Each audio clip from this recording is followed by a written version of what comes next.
मेरी बात लिख लो। Mark my words. Mark my words. मेरी बात लिख लो। Mark my words. आप मेरे साथ बोलते जाइएगा, ठीक है। मैं अपना वादा निभाता हूँ। I keep my promises. I keep my promises. मैं अपना वादा निभाता हूँ। ये ग्रामर रूल फॉलो नहीं करता है, प्लीज आप ध्यान रखना। आप ग्रामर के चक्कर में मत पड़ जाना है, ये सब फ्रेजेस है, ठीक है। मैं जो कहता हूँ वो करता हूँ। I am a man of word, या सिंपल भाषा में बोलेंगे तो आई डू व्हाट आई से। I am a man of word मतलब मैं जो कहता हूँ वो पक्का करता हूँ। आई डू व्हाट आई से मतलब जो मैं कहता हूँ वो करता हूँ। सिंपल भाषा में आई डू व्हाट आई से फ्रेज बोलेंगे तो I am a man of word मतलब मैं जो कहता हूँ वो करता हूँ। फौरन कार्रवाई करो। Take immediate action. Take immediate action, फौरन कार्रवाई करो। यह मेरे बस की नहीं है। This is not my cup of tea. This is not my cup of tea. इसे दो तीन तरीके से बोलते हैं। आई कैंट डू दिस, या this is beyond my capacity, this is out of my reach, my hands can't reach there. तो ऐसे तरीके से बोलते हैं, लेकिन ये ज्यादा कॉमन है। This is not my cup of T, ये मेरे बस की नहीं है या मेरे बस की बात नहीं है। या मेरे लिए चुटकियों का खेल है। It's a piece of cake for me मतलब बहुत ही आसान है। It's a piece of cake for me. It's a piece of cake for me. It's a piece of cake for me. मैं इसके काबिल नहीं हूँ। I don't deserve this. I don't deserve this. मैं इसके काबिल नहीं हूँ। I don't deserve this. आप मुझे वह नहीं दे सकते जो मैं चाहता हूँ। You can't give me what I want. You can't give me what I want. You can't give me what I want. Friend please video को लाइक कर दीजिए और चैनल को सब्सक्राइब कर लीजिए यार, प्लीज। आपके लिए मैं बहुत मेहनत कर रहा हूँ। मैं वह पता लगा लूंगा। I will figure it out, या I will find out. I will figure it out या I will find out. I will figure it out मतलब मैं वो पता लगा लूंगा, या आई विल फाइंड आउट। दोनों में से आप एक बोल सकते हैं, लेकिन आई विल फिगर आउट मतलब ज्यादा अच्छा रहेगा। I will figure it out, कोई बात नहीं, मैं पता लगा लूंगा। Doesn't matter, I will figure it out. तुम्हें इसे गुजरना पड़ेगा। You will have to go through it. You will have to go through it. Go through का मतलब होता है कोई भी चीज से गुजरना, ठीक है। You will have to go through it, तुम्हें इससे गुजरना पड़ेगा। जैसे आप बोल सकते हैं मैं अभी बहुत ही कठिन परिस्थिति से गुजर रहा हूं, तो आप बोल सकते हैं I am going through very tough time. Tough time का मतलब होता है कठिन परिस्थिति। मैं यह सुन सुन कर थक गया हूं, ठीक है। I am tired of listening this. I am tired of listening this. आप इसे इसमें बार बार ऐड करना चाहेंगे तो आप बोलेंगे मैं यह सुन सुन कर थक गया हूं। मैं यह बार बार सुन के थक गया हूं तो आप बोलेंगे I am tired of listening this over and over, या अगेन एंड अगेन। बहुत तरीके हैं बोलने की, मैं एक एक वीडियो बनाते चलूंगा उस पर। आपकी मेहनत रंग लाएगी।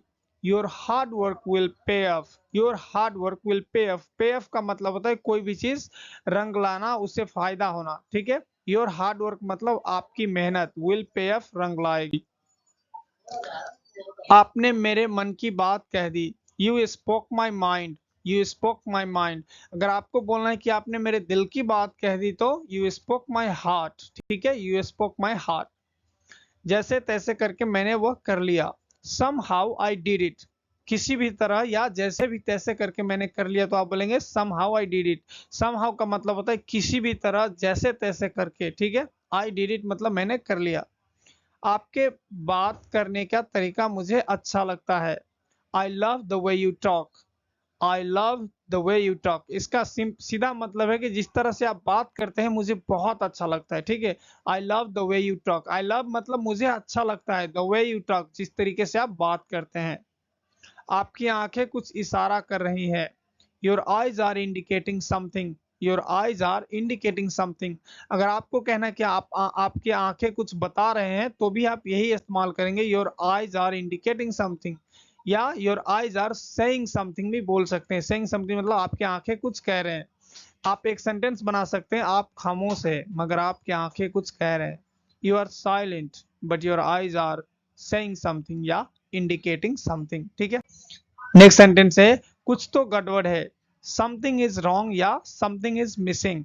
समथिंग इज रॉन्ग या समथिंग इज मिसिंग, दोनों में से आप कोई भी इस्तेमाल कर सकते हैं।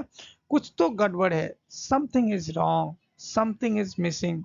दाल में कुछ काला है, इसे हम बोलेंगे समथिंग इज फिशी। ठीक है, समथिंग इज फिशी, दाल में कुछ काला है। इसका दोनों का मतलब एक ही होता है कि मतलब कुछ तो गड़बड़ है। बेटी की पढ़ाई में कंजूसी मत करो। Don't skimp on your daughter's studies. Don't skimp का मतलब होता है कंजूसी मत करो। ठीक है, ऑन योर डॉटर्स स्टडीज मतलब अपनी बेटी के पढ़ाई पर। ठीक है, don't skimp on your health मतलब हेल्थ पे, हेल्थ एक्सपेंसेस बोल सकते हैं आप। Don't skimp on your health expenses मतलब अपने जो शरीर पे हेल्थ में जो एक्सपेंसेस होते हैं, खर्चे होते हैं, उस पे आप कंजूसी ना करो, मत करो, ऐसे भी बोल सकते हैं आप। Sorry friend. तुमने मेरे साथ विश्वासघात किया किया है। यू हैव बेट्रेड मी। तुमने मेरे साथ विश्वासघात किया है। यू हैव बेट्रेड मी। या आप ऐसे भी बोल सकते, तुमने मुझे धोखा दिया मतलब यू बेट्रेड मी। तुमने मुझे धोखा दिया, यू बेट्रेड मी, या यू डिसीव्ड मी। ठीक है, आप छोटी छोटी बातों पर गुस्सा हो जाते हैं। You get hyper on trivial things. You get hyper on trivial things, इसे अलग तरीके बोलने का है, you get angry on every trivial thing. ठीक है, लेकिन ये वाला आप ज्यादा इस्तेमाल करना क्योंकि ये बहुत ही एडवांस है। ठीक है, you get hyper on trivial things, आप छोटी छोटी बातों पर गुस्से हो जाते हैं। तुम एक पत्थर दिल इंसान हो। You are a cold fish. You are a cold fish, इसका लिटरल मीनिंग नहीं आप समझ लेना। लिटरल मीनिंग होगा कि आप एक ठंडे मछली है, वैसे नहीं होता है। इसका जो मेन मतलब है, मकसद है, वो है कि आप पत्थर दिल इंसान है, निर्दय इंसान है। ठीक है, मर्सीलेस भी बोलते हैं उसको। यू आर अ मर्सीलेस मतलब उस इंसान को दया ही नहीं आता। यह जगह खतरे से खाली नहीं है। This place is not safe at all. This place is not safe at all मतलब ये जगह बिल्कुल सुरक्षित नहीं है, खतरों से भरा हुआ है, यही कहने की कोशिश कर रहे हैं। प्यार और जंग में सब कुछ जायज है। Everything is fair in love and war. Everything is fair in love and वार। आप इसे अलग तरीका से बोलेंगे तो ये होगा, everything is justified in love and war. Justified भी मतलब होता है जायज। ठीक है, लेकिन ज्यादा कॉमन है वो मैं आपको बता रहा हूँ, everything is fair in love and वार। ठीक है, अपनी शक्ल तो देखो। Look at your face. Look at your face, अपनी शक्ल तो देखो। तुम भिखारी लग रहे हो।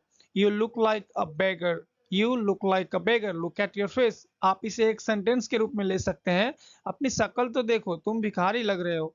Look at your face, you look like a beggar. Beggar का मतलब होता है भिखारी। ठीक है, यू आर लुकिंग लाइक भी आप बोल सकते हैं। ठीक है, सिंपल प्रेजेंट कंटिन्यूअस। लेकिन जो सबसे कॉमन है, नेटिव स्पीकर जो इस्तेमाल करते हैं, वो मैं आपको बता रहा हूँ। मैं नेटफ्लिक्स काफी देखता हूँ तो मुझे पता है। ठीक है, तुम बहुत चालाक इंसान हो। You are a very smart person.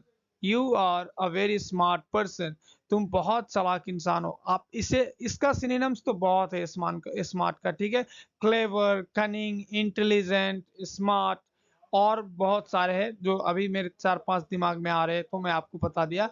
Cunning यहाँ पे आप इस्तेमाल कर सकते हैं, यू आर कनिंग। तुम, यू आर कनिंग पर्सन मतलब तुम बहुत चालाक हो। लेकिन you are a very smart एक पॉजिटिव वो देता है, वाइब देता है। तुम बहुत चालाक इंसान हो मतलब तुम बहुत होशियार हो। You are a very smart person. ऊपर वाला सब देख रहा है। God is watching everything. God is watching everything. ऊपर वाला कौन है? गॉड तो है, हम भगवान की ही बात करते हैं ना, तो गॉड, अल्लाह बोलो आप, अगर आप इस्लाम फॉलो करते हैं तो। Allah is watching everything, God is watching everything. ऐसा काम करना पाप है। It is a sin to do such a thing. It is sin मतलब, इट इज अ सिन मतलब यह पाप है। टू डू मतलब करना, सच अ थिंग ऐसा। ठीक है, ऐसा काम करना पाप है, to do. It is a sin to do such a thing. ठीक है, यह एक सुनहरा मौका है। This is a golden opportunity. This is a golden opportunity, यह एक सुनहरा मौका है।